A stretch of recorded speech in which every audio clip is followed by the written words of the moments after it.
Welcome to T-SAT classes. Indian polity constitution కోర్సులో భాగంగా మనం అనేకమైన విషయాలు అనేవి చూసుకుంటూ వచ్చాం. ఆ సిరీస్ని కంటిన్యూ చేస్తూ ఈరోజు let us look at the devices used in the parliament. Devices used in the parliament అనేది చాలా ఇంపార్టెంట్ టాపిక్. మీరు ఏ కాంపిటేటివ్ ఎగ్జామ్స్ తీసుకున్నా, ముఖ్యంగా టీజీపీఎస్సీ ఎగ్జామ్స్లలో ఈ మెయిన్ టాపిక్ నుంచి ఒకటి లేదా రెండు క్వశ్చన్లు అనేవి వస్తున్నాయి. ఈ devices used in the parliament అనగా ఏంటి? ఇదే డివైజెస్ మనకి స్టేట్ లెజిస్లేచర్లో కూడా ఉంటాయి. ఇదే డివైజెస్ మనకి స్టేట్ లెజిస్లేచర్లో కూడా ఉంటాయి. సభ జరిగే సమయంలో, సభ జరుగుతున్నప్పుడు ఎలాంటి పదాలు యూజ్ చేస్తారు, ఆ పదాలకు మీనింగ్ ఏంటి అనే విషయమే devices used in the parliament, right?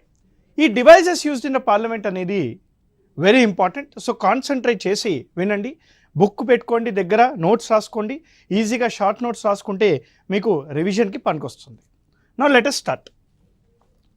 మనకి ఒక్కసారి టైమింగ్స్ ఆఫ్ ద పార్లమెంట్ చూద్దాం.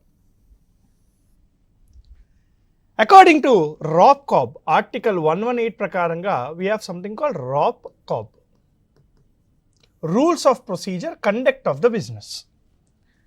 Rules of procedure conduct of the business ROP COB ప్రకారంగా the timings of the parliament are 11 AM నుంచి మనకి 6 PM వరకు ఉంటుంది. 6 PM వరకు ఉంటుంది. దాంట్లో ద ఫస్ట్ 1 hour 11 నుంచి 12 noon we have something called question hour. 12 noon 12 నుంచి మనకి 1 PM వరకు we have something called 0 hour. 1 to 2 we have a break, lunch break అనుకోవచ్చు, ఏదైనా బ్రేక్ అనుకోండి. ఈ 2 PM నుంచి 6 PM మధ్యలో we have something called agenda of the house. Agenda of the house అంటే ఆ రోజు అజెండా ఏదైతే ఉంటుందో ప్రిసైడింగ్ ఆఫీసరు, స్పీకర్ కానీ చైర్మన్ కానీ ఆ రోజు యొక్క అజెండాని 2 నుంచి 6 గంటల వరకు ఈ 4 గంటల సమయంలో దాన్ని తీసుకొస్తారు. ద అవర్ స్టార్ట్స్ ఇట్ అంటే the parliament session start with something called question hour. Then we have 0 hour. Then we have all these things.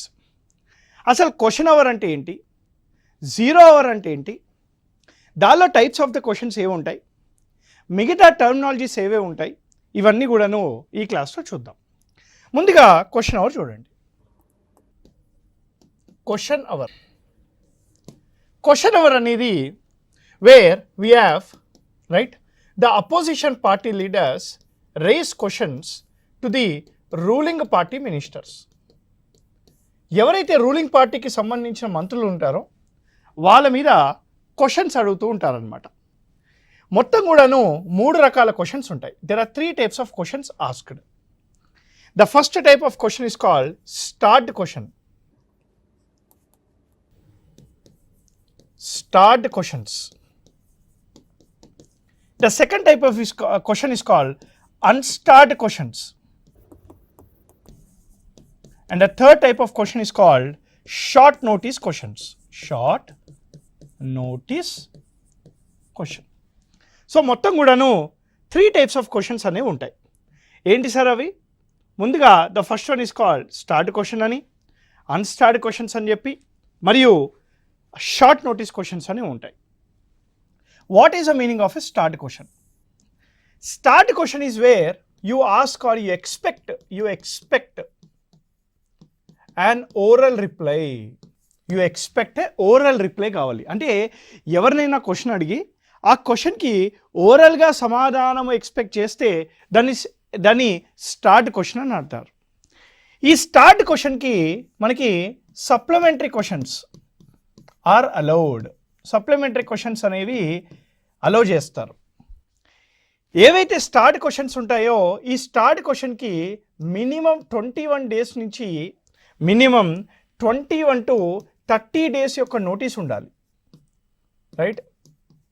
Minimum 21 నుంచి 30 రోజుల నోటీస్ ఇవ్వాలి. ఒక మంత్రికి క్వశ్చన్ అడిగేటప్పుడు 21 to 30 days నోటీస్ అనేది ఇవ్వాలి అని చెప్తున్నాను అనమాట. రెండో రకమైన క్వశ్చన్ ఏంటంటే అన్స్టార్డ్ క్వశ్చన్ అంటారు. అన్స్టార్డ్ క్వశ్చన్స్ వచ్చేసి మనకి right no it expect a return reply right. No supplementary questions are allowed, and minimum 10 days notice ఇవ్వాల్సిందే. 10 days నోటీస్ అనేది ఇవ్వాలి. అంటే స్టార్ట్ క్వశ్చన్లో మినిమం 21 days నోటీస్ ఉండాలి. స్టార్ట్ క్వశ్చన్లో క్వశ్చన్ అడిగాక you expect return reply, you expect oral reply. Starred క్వశ్చన్లో supplementary questions అనేవి అలో చేస్తారు. అన్స్టార్డ్ క్వశ్చన్స్లో మనము రిటర్న్ రిప్లై ఎక్స్పెక్ట్ చేస్తాము. అన్స్టార్డ్ క్వశ్చన్లో సప్లిమెంటరీ క్వశ్చన్స్కి అవకాశం లేదు. అన్స్టార్డ్ క్వశ్చన్లో మినిమం 10 days నోటీస్ ఉండాలి. మరి sir what is short notice questions? ఏవైనా కరెంట్ రిలేటెడ్ మ్యాటర్స్ మీద, అర్జెంట్ పబ్లిక్ ఇంపార్టెన్స్ మీద ఒక క్వశ్చన్ అడగాలి అని అంటే విత్ 1 day నోటీస్ ద్వారా ఈ యొక్క షార్ట్ నోటీస్ క్వశ్చన్ అనేది అడగవచ్చు. ఈ షార్ట్ నోటీస్ క్వశ్చన్కి కూడాను we can expect A right oral reply.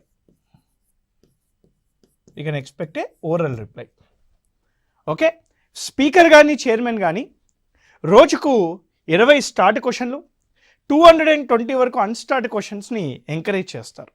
ఇది as per the discretionary of the presiding officer మనకి షార్ట్ నోటీస్ క్వశ్చన్స్ కూడా ఉంటాయన్నమాట. సో ఇది క్వశ్చన్ అవర్. అంటే క్వశ్చన్ అవర్లో మనకి అపోజిషన్ పార్టీ వాళ్ళు రూలింగ్ పార్టీ మినిస్టర్స్కి క్వశ్చన్ అడుగుతారు. 3 రకాల క్వశ్చన్స్ ఉంటాయి. స్టార్ట్ క్వశ్చన్స్ అని, అన్స్టార్డ్ క్వశ్చన్స్ అని, షార్ట్ నోటీస్ క్వశ్చన్స్ అని 3 types ఆఫ్ క్వశ్చన్స్ ఉంటాయి. ఈ క్వశ్చన్ అవర్ వచ్చేసి 11 AM ఉంటుంది. ఇమీడియట్లీ ఆఫ్టర్ క్వశ్చన్ అవర్ అయిపోగానే ఇమీడియట్గా ఉండేదే 0 hour. క్వశ్చన్ అవర్ అయిపోయాక ఇమీడియట్గా 0 hour అని ఉంటుంది. Now 0 hour is important. 0 hour అని ఇచ్చేసి మనకి కరెక్ట్గా 12 noonకి స్టార్ట్ అవుతుంది, 12 o'clock స్టార్ట్ అవుతుంది. Point number 1. 0 hour వచ్చేసి Indian invention. It is an Indian invention, అంటే భారతదేశంలోనే కనుగొన్నారు. 0 hour వచ్చేసి ఫస్ట్ టైము 1962లో ప్రాక్టీస్ చేశారు. 0 hour అంటే ఏంటి? 0 hour is nothing but right where you can raise questions,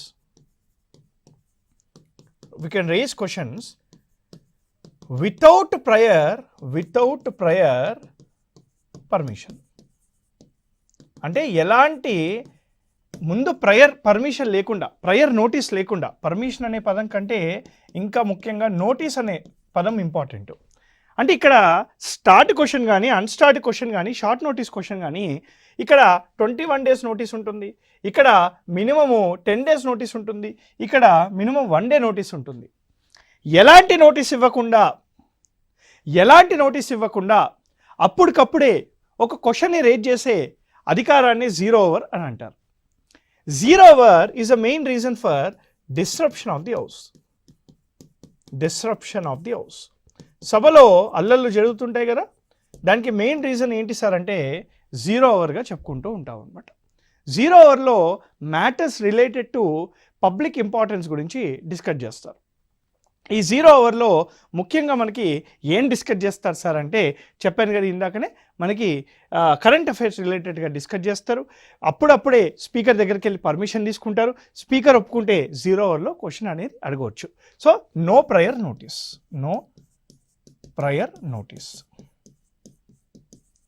notice ఉండకుండా చూస్తారనమాట. దాన్ని మనం 0 hour అని అంటాం.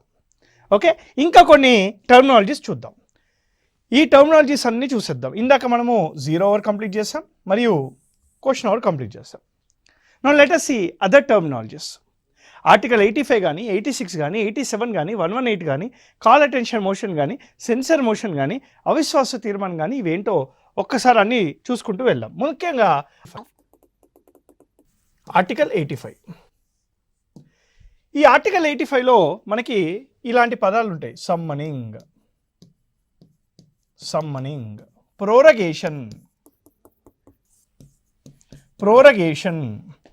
డిజల్యూషన్.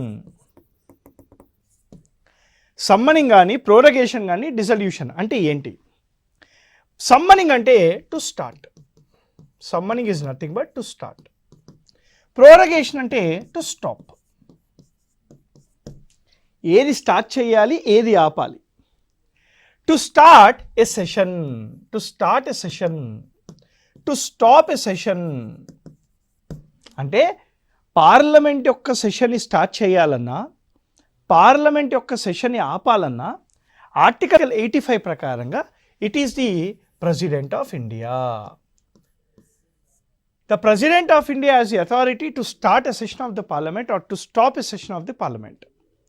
అయితే జనరల్గా ఇండియాలో సంవత్సరానికి 3 సెషన్స్ ఉంటాయి, 3 సెషన్స్ ఉంటాయి. Generally in India we have 3 sessions in an year. The first one is called budget session. The second one is called monsoon session. The third one is called winter session. Budget session వచ్చేసి ఫిబ్రవరి మార్చ్లో ఉంటుంది. Monsoon session వచ్చేసి July ఆగస్ట్లో ఉంటుంది. మరియు winter session వచ్చేసి November డిసెంబర్లో ఉంటుంది. So we have 3 sessions in an year. 3 sessions ఉంటాయి సంవత్సరానికి. అయితే ఇది రాజ్యాంగం ప్రకారంగా కాదు. రాజ్యాంగంలో ఏం రాస్తుంది, ఒక్క సెషన్కి ఇంకో సెషన్కి maximum gap up to 6 months ఉండాలి అని రాస్తుంది. అంటే 6 నెలల కంటే ఎక్కువగా ఒక సెషన్కి ఇంకో సెషన్కి గ్యాప్ ఉండకూడదు అని రాసుంటుంది. అప్ టు 6 months ఉండాలి అని రాసుంటుంది. The gap between 2 sessions of the parliament is called recess. Recess is nothing but to rest. అంటే this is nothing but the gap between 2 sessions of the parliament. And the gap between 2 sessions of the parliament cannot be more than 6 months. 6 నెలల కంటే ఎక్కువగా ఉంటే it is consider Lok Sabha is dissolved అని అర్థం అనమాట. 6 నెలల కంటే ఎక్కువగా ఉంటే లోక్సభ అనేది డిజాల్వ్ అయినట్టు అర్థము. That is the meaning. అయితే ఎవరి బడ్జెట్ సెషన్ స్టార్ట్ చేస్తారు, ఎవరి మాన్సూన్ సెషన్ స్టార్ట్ చేస్తారు, ఎవరు వింటర్ సెషన్ స్టార్ట్ చేస్తారు. అదేవిధంగా ఎవరు బడ్జెట్ సెషన్ని, వింటర్ సెషన్ని, మాన్సూన్ సెషన్ని ఆపేస్తారు. ఆన్సర్ వచ్చేసి answer is nothing but right president of India. According to article 85 of the Indian constitution it is the president of India who has the authority to start a session and to stop a session. ఓకేనా? ఇక్కడే ఇంకో విషయం కూడా చెప్తా. That is your adjournment. రెండోది ఏంటి sir? Adjournment, sine die. What is the meaning of అడ్జార్న్మెంట్? ఇక్కడ ఒక సెషన్లో right in a session there are several sittings. There are several sittings in a session. For example ఒక సెషన్ 11 నుంచి 6 గంటల వరకు ఉందనుకుందాం. 11 to 12 ఒక సిట్టింగు, మళ్ళీ 12కి బ్రేక్, 12:15 to 1 ఒక సిట్టింగు, మళ్ళీ 2 to 4 ఒక సిట్టింగ్. అంటే there are many sittings in a session. The gap between these sittings is called adjournment. The gap, the break between 2 sittings is called adjournment. The break between 2 sittings is called adjournment. Who has the authority to adjourn the house? It is a presiding officer. The presiding officer, that is the speaker or chairman, as the authority to what sir? To adjourn the house. మీరు ఎప్పుడైనా వినే ఉంటారు, మన parliament session కానీ లేదా break చూస్తుంటారు కదా టీవీస్లలో చూస్తుంటే ఏమంటాడు speaker? The house is adjourned for half an hour. The house is adjourned to meet tomorrow at 11 AM. The house is adjourned for lunch. అంటే ఇదేంటి, ఏం చెప్తున్నాడు ఇక్కడ స్పీకర్ చైర్మన్? అరే బాబు రేపు 11 o'clock మళ్ళీ రండి అని చెప్తున్నాడు. ఎప్పుడైనా స్పీకర్ కానీ చైర్మన్ కానీ హౌస్ని అడ్జార్న్ చేస్తే he will give details of next sitting. అంటే నెక్స్ట్ సిట్టింగ్ యొక్క డీటెయిల్స్ అనేవి ఇస్తాడు. The house is adjourn to meet tomorrow at 11 AM. అంటే రేపు 11 o'clock మళ్ళీ హౌస్ అనేది రెస్యూమ్ అవుతుంది. అంటే whenever the speaker or chairman adjourning the house, the details of the next sitting is given. If the speaker or chairman adjourn the house for indefinite period. If the speaker or chairman adjourn the house without providing the details of the next sitting, that is called adjournment sine die. What is adjournment sine die? Indefinite adjournment. Indefinite adjournment. అంటే ఇక్కడ సభని వాయిదా వేసేది speaker లేదా chairman, కానీ సభని ఆపే అధికారం ఎవరికి ఉంటుంది సార్ అంటే ప్రెసిడెంట్ ఆఫ్ ఇండియాకు ఉంటుంది. ఆర్టికల్ 85 ప్రకారంగా చెప్తుంది మనకి. ఆర్టికల్ 85 ప్రకారంగా ఒక సభని ఆపాలన్నా, ఒక సభని స్టార్ట్ చేయాలన్నా it is the president of India who can do. మరి సార్ ఆర్టికల్ 85లో ఇంకోటి కూడా రాస్తారు కదా మీరు, డిజల్యూషన్ అని చెప్పి. It is the President of India who has the authority to dissolve the Lok Sabha any time before the completion of 5 years. Lok Sabha 5 సంవత్సరాలు complete అవ్వక ముందే president of India right article 85 ప్రకారంగా ఈ can dissolve the house. President of India under article 85 of the Indian constitution has the authority to dissolve the Lok Sabha any time. ఇక్కడ చూడండి, ఇక్కడ to start the session of parliament, to stop the session of parliament. ఇక్కడ parliament అనే పదం లేదు. ఇక్కడ పార్లమెంట్లో లోక్సభ అనే పదం మాత్రమే ఉంది. ఎందుకు? Rajya Sabha is not subjected to dissolution. Rajya Sabha cannot be dissolved. Only Lok Sabha మాత్రమే డిజాల్వ్ అవుతుంది కాబట్టి అది మనం పెడతామన్నమాట. That is a meaning. Okay sir, ఇది article 85 of the constitution. Now we have something called article 86. Article 86 empowers the President of India to send messages. Article 86 empowers the President of India to send messages to the Parliament. పార్లమెంటుకు మెసేజ్లు పంపించేసే అధికారము పార్లమెంటుకు president of India article 86 ప్రకారంగా ఎప్పుడు కావాలంటే అప్పుడు మెసేజ్లు పంపించవచ్చు. అంటే ఏదైనా బిల్ మీద వివరణ కావాలన్నా, సభలో ఏదైనా కరెక్ట్గా జరగకపోతే ఇది కరెక్ట్గా జరగట్లేదని చెప్పడము కానీ, ఇలాంటి దాని మీద మెసేజ్లు అనేవి పంపిస్తూ ఉంటుంది. సో 86 ప్రకారంగా president of India has the authority to send messages to the parliament any time. ఓకేనా, ఇది కూడా గుర్తుపెట్టుకోండి, ఎగ్జామ్కి important. Now coming to utmost important one, article 87. Article 87 talks about motion of thanks, ధన్యవాద తీర్మానము. Article 87 talks about motion of the thanks, ధన్యవాద తీర్మానము given by President of India.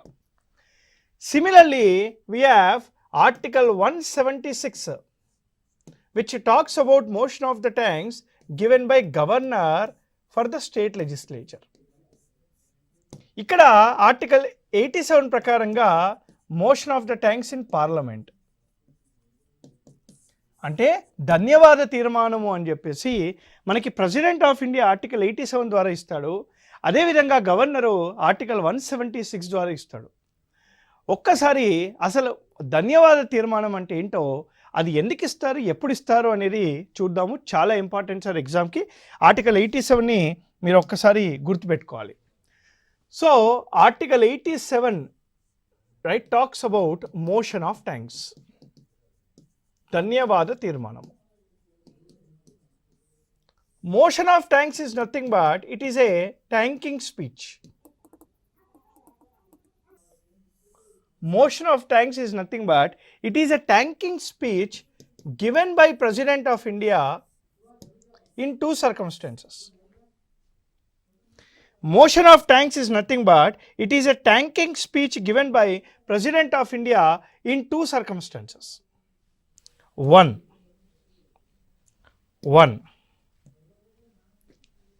every year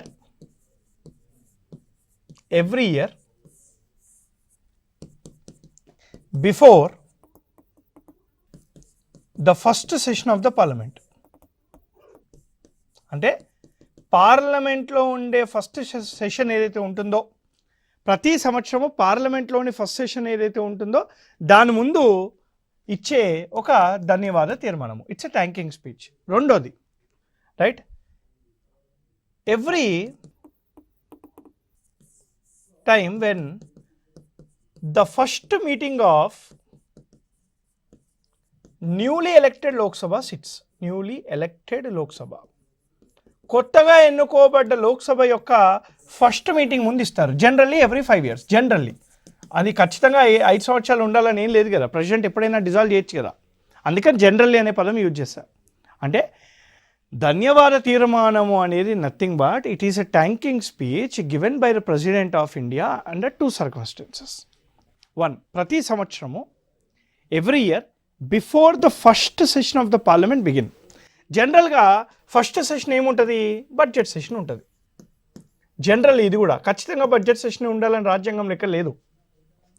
so budget session start అయ్యే ముందు అనుకోండి, for example ఖచ్చితంగా budget session అని కాదు, ఇప్పుడైతే బడ్జెట్ సెషన్ ఉంది కాబట్టి అలా చెప్తున్నా. రెండోది ఏంటి, ప్రతి 5 సంవత్సరాలకు ఒకసారి before the first meeting of the newly elected Lok Sabha, కొత్తగా ఎన్నుకోబడ్డ లోక్సభ యొక్క ఫస్ట్ మీటింగ్ ముందు, సింపుల్గా చెప్పాలంటే ప్రోటోమ్ స్పీకర్ని అపాయింట్ చేసే ముందు. ఇంకా సింపుల్గా చెప్పాలంటే speaker last day next day రోజు, అంటే లాస్ట్ డే ముందు రోజు అవుతారు కదా, ఫస్ట్ మీటింగ్ ముందు రోజు లాస్ట్ డే అయింది అట్లా. సో 87 ప్రకారంగా it is a thanking speech. అయితే ఆర్టికల్ 87 ప్రకారంగా మోషన్ ఆఫ్ థ్యాంక్స్ అనేది 2 సందర్భాలలో ఉండదు. ఒకటి బడ్జెట్ ప్రవేశపెట్టినప్పుడు, 2 అవిశ్వాస తీర్మానం ప్రవేశపెట్టినప్పుడు. అవిశ్వాస తీర్మానం ప్రవేశపెట్టినప్పుడు కానీ బడ్జెట్ ప్రవేశపెట్టినప్పుడు కానీ ఈ మోషన్ ఆఫ్ ద థ్యాంక్స్ అనేది ఉండదు. ఇది కూడా గుర్తుపెట్టుకోండి ఎగ్జామ్కి. ఓ గవర్నర్ కూడా ఇస్తాడు, గవర్నర్ ఆర్టికల్ 176 ప్రకారంగా ఇస్తాడు. ఎగ్జామ్కి ఇంకో క్వశ్చన్ అడగొచ్చు, ఈ మోషన్ ఆఫ్ ద థ్యాంక్స్ ఎవరు తయారు చేస్తారని. పిఎంఓ, ప్రైమ్ మినిస్టర్ ఆఫీస్ తయారు చేస్తారు. It is a prime minister office which prepares the motion of thanks. So motion of thanks అనేది it is nothing but a thanking speech given by the president of India under 2 circumstances. 1, ప్రతి సంవత్సరం before the budget session or any session. 2, first meeting of the newly elected Lok Sabha యొక్క meeting ముందు చేస్తారనమాట. ఇది article 87 of the Indian constitution. ఇది కూడా మీరు గుర్తుపెట్టుకోవాలి సార్, ఓకేనా. ఇది article 87. Now let's go to another article which is your article 102 for parliament and article 191 similarly for state legislature. Okay, yeah, జాగ్రత్త వినాలి, ఇది కూడా ఇంపార్టెంట్ ఎగ్జామ్కి.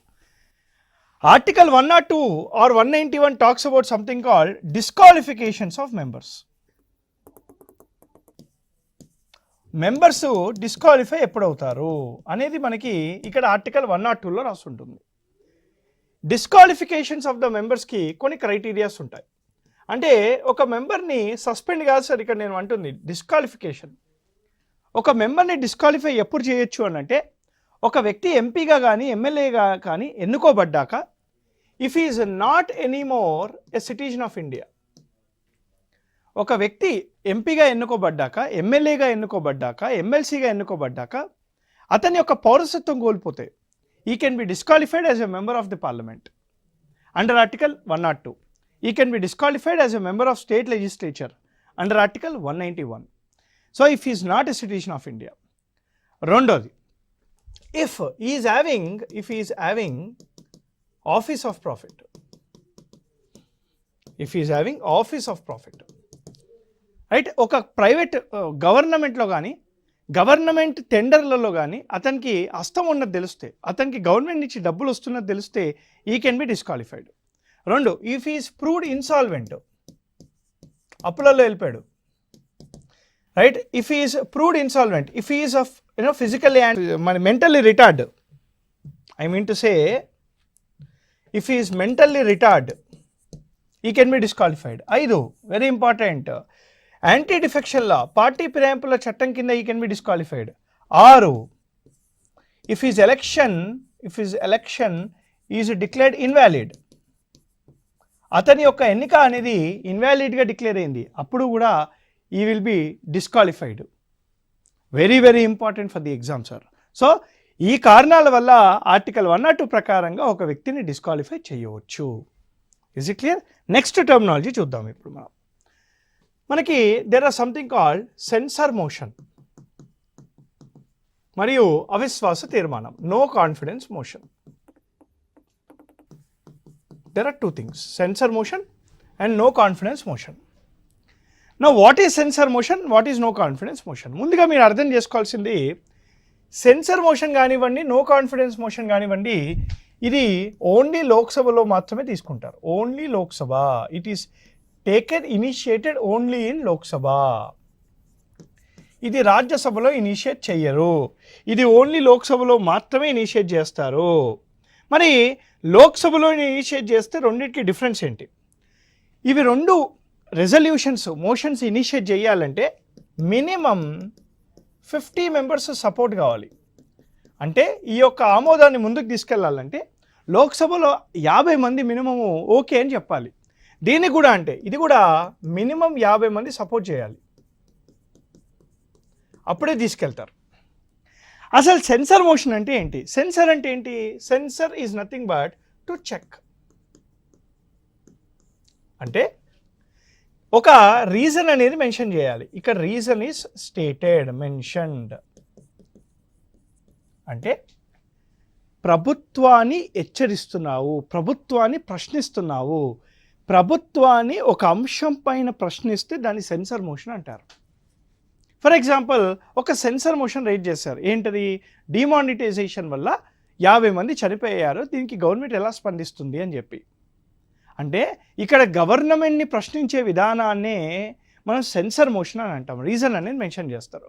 So when sensor motion is accepted, the entire government is answerable. It is answerable. అంటే గవర్నమెంట్ని ప్రశ్నిస్తున్నావు. Government స్టేబుల్గానే ఉంటుంది, government ఏం పడిపోదు. కానీ ప్రభుత్వము సమాధానం చెప్పాలి. అంటే కష్టంగా సమాధానం చెప్పడం అంటే. సో ఇక్కడ రీజన్ అనేది మెన్షన్ చేస్తుంటుంది. కోవిడ్లో ఆక్సిజన్ లేక చాలామంది చనిపోయారు, గవర్నమెంట్ ఏం చేస్తుంది? నువ్వు గవర్నమెంట్ని మొత్తం కూడాను ఒక అంశం పైన ప్రశ్నిస్తే దాన్ని సెన్సర్ మోషన్ అంటారు. అదే ఒక మినిస్టర్ని ప్రశ్నించామనుకోండి, దాన్ని కాల్ అటెన్షన్ మోషన్ అని అంటారు. అంటే ఏంటి? ఒక అంశం పైన ఒక మినిస్టర్ని ప్రశ్నిస్తే కాల్ అటెన్షన్ మోషన్ అని అనాలి. అంటే you are taking the attention of a minister on a particular subject. If you are taking the attention of the entire government on a particular subject, that is called censure motion. But if you are taking the attention of the only one particular minister, దాన్ని ఏమంటాం మనము? Censure motion అని అంటాం. Okay sir. No what is no confidence motion? నో confidence మోషన్ అంటే ఏంటి? There is no reason stated. When there is no reason mention చేయకపోతే ఏం ప్రశ్నిస్తున్నట్టు? ప్రభుత్వం యొక్క కాన్ఫిడెన్స్ని టెస్ట్ చేస్తున్నావు. కాన్ఫిడెన్సా? ప్రభుత్వం యొక్క కాన్ఫిడెన్స్ కూడా ఉంటుందా? ఎక్కడ ఉంటుంది? ప్రభుత్వం యొక్క కాన్ఫిడెన్సు మెజారిటీలో ఉంటుంది. అంటే you are testing the majority of the government. No confidence motion ద్వారా మెజారిటీని టెస్ట్ చేస్తున్నావు. గవర్నమెంట్ మెజారిటీ ఉందని ప్రూవ్ చేసుకుంటే government will continue. If government is not able to prove the majority, it is the end of the government. ఇక్కడేమో గవర్నమెంట్ని ప్రశ్నిస్తున్నాం అంతే, government answerable. కానీ ఇక్కడ గవర్నమెంట్కి మెజారిటీ ఉందా లేదా అని చెప్పి చూస్తున్నాం అనమాట. అంటే ఇక్కడ గవర్నమెంటు మెజారిటీ లేదు అని తెలిసిందనుకోండి, ఇట్ ఈస్ గాన్. గవర్నమెంట్ అనేది పోయింది, పడిపోతుంది. లోక్సభ ఉంటుంది, గవర్నమెంట్ పడిపోతుంది. అందుకే రీజన్ ఏం మెన్షన్ చేయగలి, మెజారిటీని టెస్ట్ చేస్తున్నట్టు. Clear sir? సో ఇది మనకి some of the devices used in the parliament. These are most important. Okay, I will see you all with another topic of Indian polity in my next class. Till then, happy learning. Thank you very much. Jai Hind.